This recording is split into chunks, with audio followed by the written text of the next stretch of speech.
Vai Vedrai, which is a really good Cirque de Soleil accordion piece. There are lots of YouTube clips of people playing it, and one of the original circus with it in the background. It's a great piece. It is dependent on a really strong left-hand chord sequence, which is based around E minor. So I'm going to start with that. Normally I do ring finger, second finger for E minor for the bass and the minor chord, that umpa. But because we're going to use the little finger for G, I'm going to suggest that you don't use the fourth finger, but use the middle finger for E minor. So it starts off with one bar of pa, and all the bass notes are really loud and long, and the chords are really stout, because the energy in this piece comes from the direction of the bass notes, so they need to stick out. So one bar of E minor, then we do the umpa again of that, then with your little finger find the G button, and then back to your E minor, back to your E bass. So that's bar of 4. Start off with a bar of 3, then a bar of 4. Bass chord, G bass, E bass. That's the first 7 beats. Let's play that once more.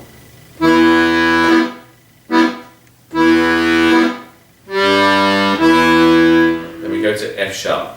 Now there's a very good video tutorial of someone teaching this, and they did struggle to find out which sort of F sharp chord it is. The actual chord is A minor over F sharp. So if you find the F sharp bass note, which is in front of the D row, and then the A minor chord. As I'm looking at it in the camera, it gets very confusing. You just have to find the right fingerings. It's ring finger for the F sharp, which is on the front row of the D buttons. So that's the D. There's the F sharp. But actually, the chord is the A minor one. So we've got the A minor, major, A major, minor. There it is. That's the A minor, but it's not over the bass for A. It's actually over the F sharp. F sharp with an A minor chord. And that's the secret for this piece, really. So once more from the beginning, it's worth persevering with this bass riff, because everything hangs on this bass riff. So 3 beats to start with, then 4 beats. There's the F sharp, the A minor, and then switch up to the B7 chord. And that's pretty much it, but it is hard. Here it comes again.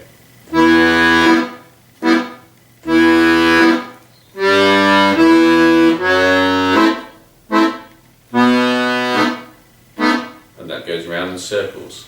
It is tempting to feel your way into the buttons, but it really needs positive fingering. I know buttons are not touch sensitive because of the fact it needs the bellow push, but if you're playing positive finger movements, chances are you'll be pushing the air positively too. So it's worth taking risks on playing the wrong chords and going for the energy. One last time.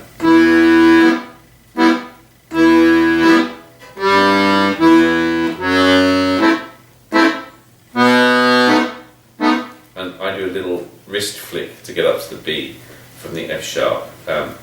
The rest of it lies under the fingers, but to make sure I get to the B efficiently, I do a little wrist twist. And that bass line continues for 3/4 of the song. It starts off the song all by itself, then the tune comes in, then the second section of the tune, and it's still the same thing, then it switches to A minor. One last thing about the E minor section is that the G and the E later on in the piece are switched. So it could be,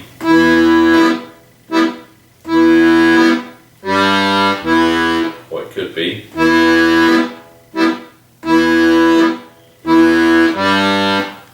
So really, whatever you find most comfortable would be the way to do it, because the person playing it on the original recording does switch it later. So that's the main bass riff. I would suggest I could try and teach how the two lines work together, but I'll probably teach that from the right hand point of view rather than the left hand point of view.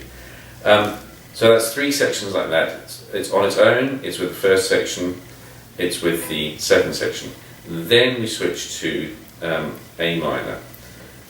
This does the same sort of thing. We start with an pa. And I do use my ring finger for this one, because we need that F sharp there. If you're a 48 bass player, there is the other F sharp there in front of your D row. It's just that I don't like using that unless I have to. We have to use it for the F sharp with the A minor chord. So if you'd rather use that one anyway, even if you've got a 72 bass, if you're used to using that one, that's good.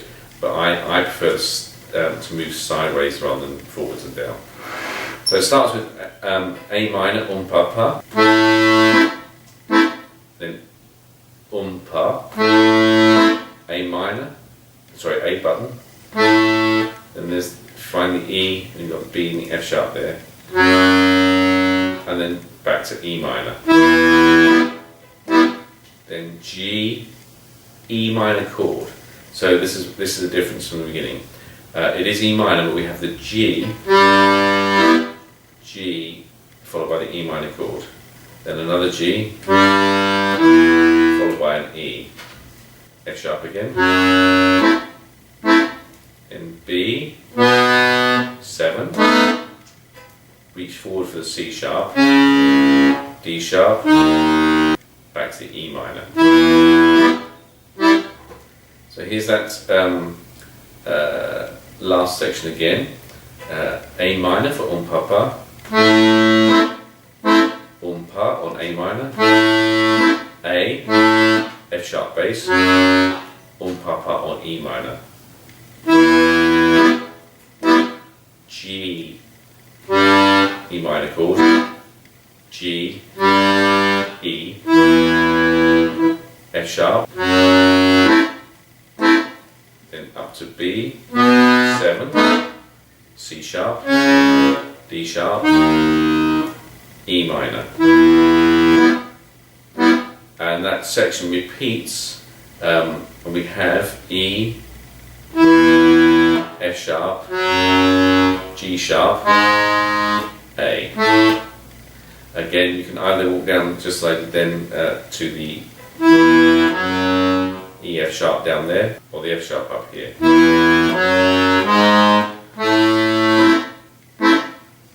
So that walks back to the pa. There is music for this provided on the link. I know it's hard.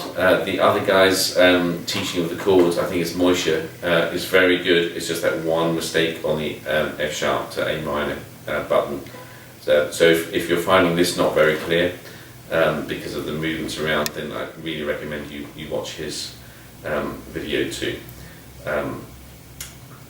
The tune, let me zoom out for the tune. The tune is based on E minor, so it's probably worth practicing just the first 5 notes of E minor. E, F sharp, G, A, B. Those are the first 5 notes of E minor, and we're going to use those a lot.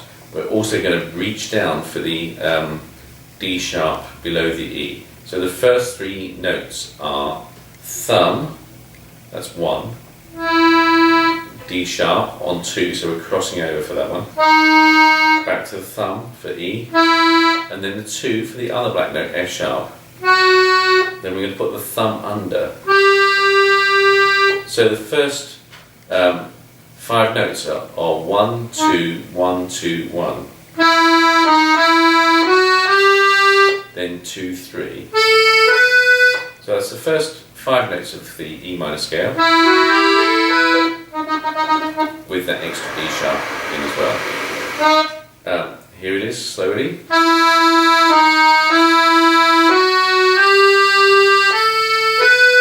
Then reach up for the E, then there's a gap. Now that gap happens when the left hand is playing a G. So slowly, both hands together.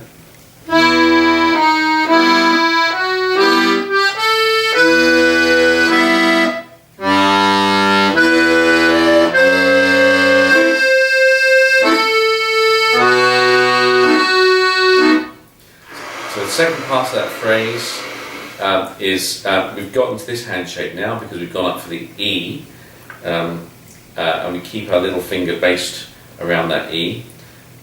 We use our second finger for the B, fourth for the D, middle finger, third finger for the C. Once more. Second finger on A, thumb on F sharp. So that's quite a lot of the tune learnt actually, because that comes so many times.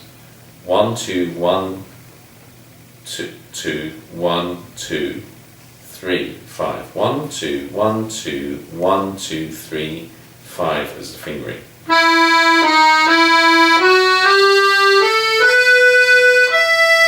Gap.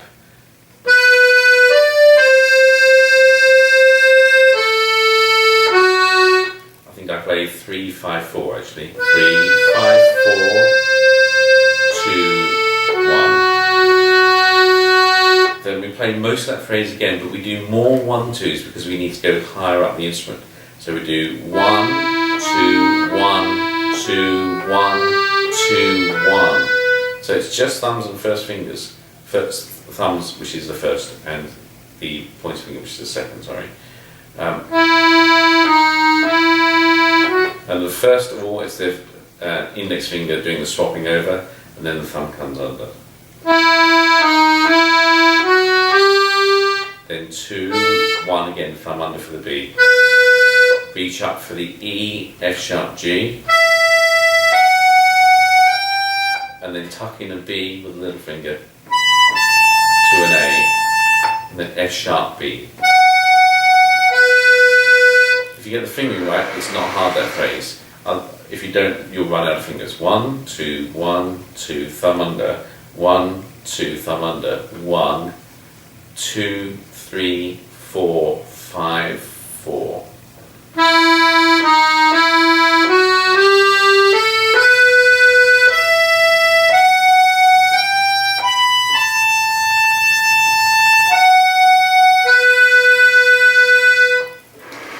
Both those phrases with both hands. Here's the first phrase.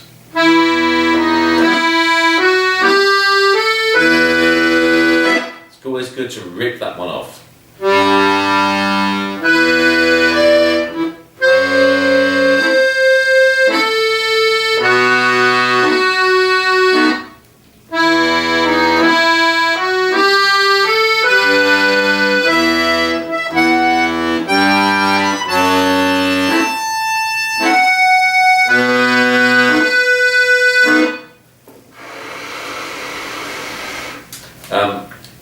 I think I swapped one of the chords around on the left hand then, but it doesn't matter, it has the same effect.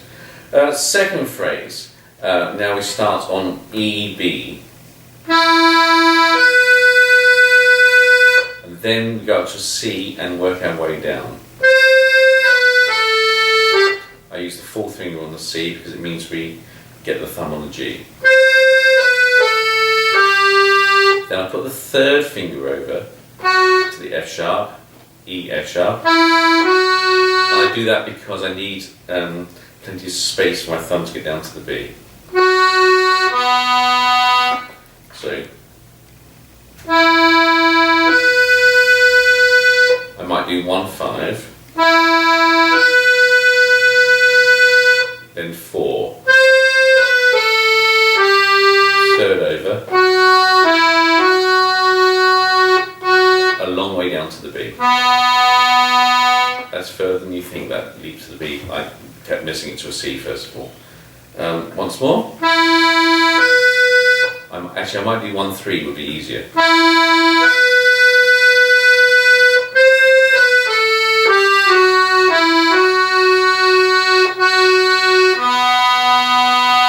Then that phrase repeats exactly, but instead of a low B, it's a high B.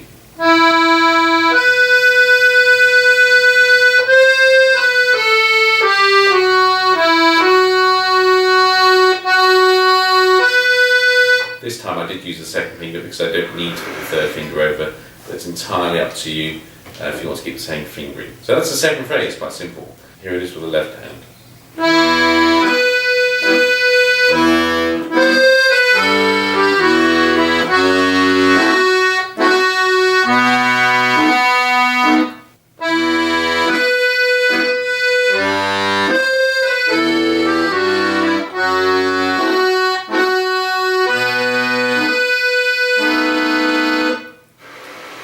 And then that takes us to the last phrase. This time it's E again, but it leaps higher to a C. Then you can go up to a D with the little finger and work your way down.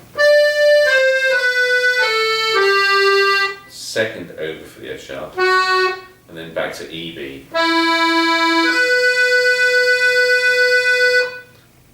Then work your way down from the C. F sharp A. Work your way down from the little finger from the B. Second over. Back to E. Then the pick up to the repeat is F sharp, G sharp, A, B, C. And that's really nice because that's intense with the bass. So we have that's the one really smooth bit about it. So here it is from the last phrase, E, C.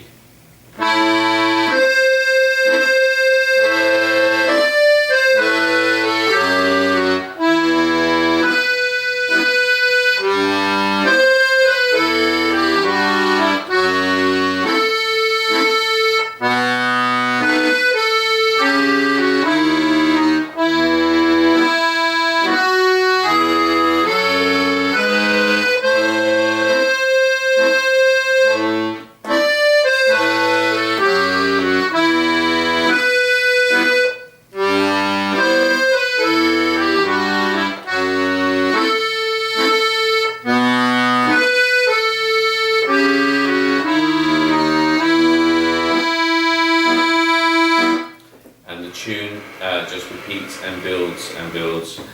You can obviously change voices if you like. I don't think I'll labour the points because the music is there for people that want to put both parts together. And there is this other very good tutorial on this by Moshe, and I'll try and put the link below. So I've really enjoyed learning it. It's a really good way of having independent hand practice and good use of your little finger too.